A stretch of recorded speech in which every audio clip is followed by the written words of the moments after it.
In today's vlog, we're going to bring you 4 lesser known passport issues, passport mistakes, passport rules that a lot of people often overlook. So for some, international travel comes natural. You guys have done it. Experienced travelers, you guys know all the hacks, carry-on only, that oftentimes will help you breeze through borders issue-free. But whether you're leaving the country for the first time or you're a seasoned traveler, we're gonna grab our bags and we're gonna head over to the terminal and we're gonna talk about the 4 passport rules that are often overlooked.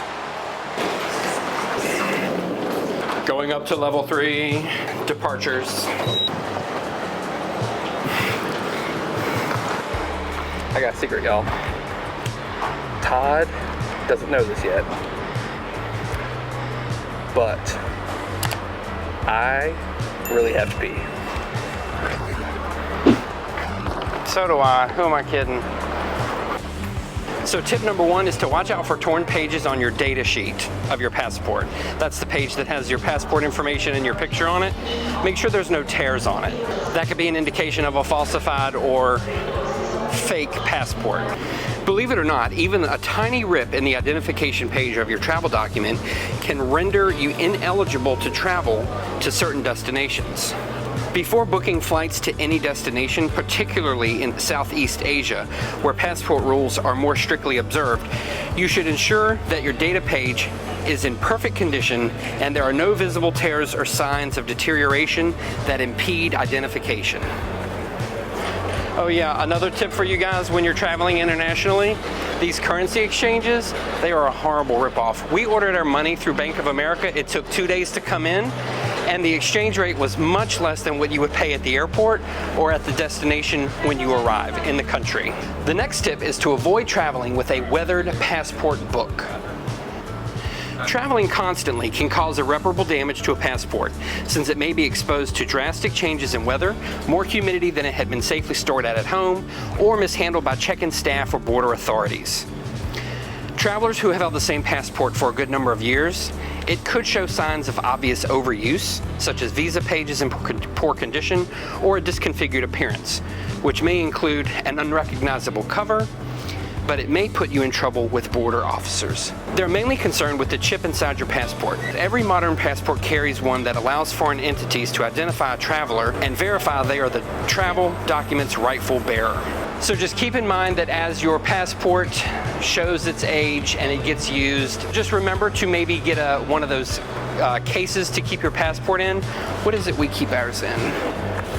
We keep our passport in a plastic case like this to keep it safe when we are storing it at home or when we're traveling, or if it's raining outside and you don't want it to get wet. So always take care of your travel documents. Oh, we had to run, but we made it. Train is departing. Hey guys, Future Editing Todd here. Really quick, we wanted to say thank you for taking the time to watch this video. And if you're into travel content like how to travel cheap using miles and points, different travel hacks, or you simply want to follow us around on our adventures, we invite you to hit that subscribe button down below. It's free, it really helps out the channel, and while you're there, hit that notification bell, set it to all so that you're notified when we upload new content. Now, stick around to the end of the video. There's a little wedding surprise. The next tip is to make sure that your passport has enough months left to travel. A lot of countries will not allow you entry into their territory if you have less than 6 months available on your passport. So always keep a check on the date of expiration of your passport and make sure that you have more than 6 months available in the event you run into an issue in the country and you're detained or you're hospitalized and you can't get out. So we're getting on the plane here in Iceland, getting ready to go towards Helsinki. Next stop, Wedding Land. And the final passport tip is to make sure you have enough pages left in your passport.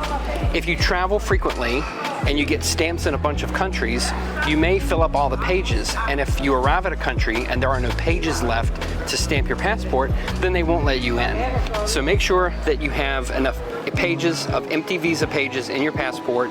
And if you anticipate over the next 10 years traveling a lot, when you order your passport, order the extended passport book, and you have, I forget how many more pages, it's like 30 pages instead of the standard issue, so that you've got room for those extra stamps in those countries. Aaron, Manuel Losada, will you take Michael, Todd Fisher, to be your spouse, to love, for better or worse? I do. I do. I now pronounce you spouses.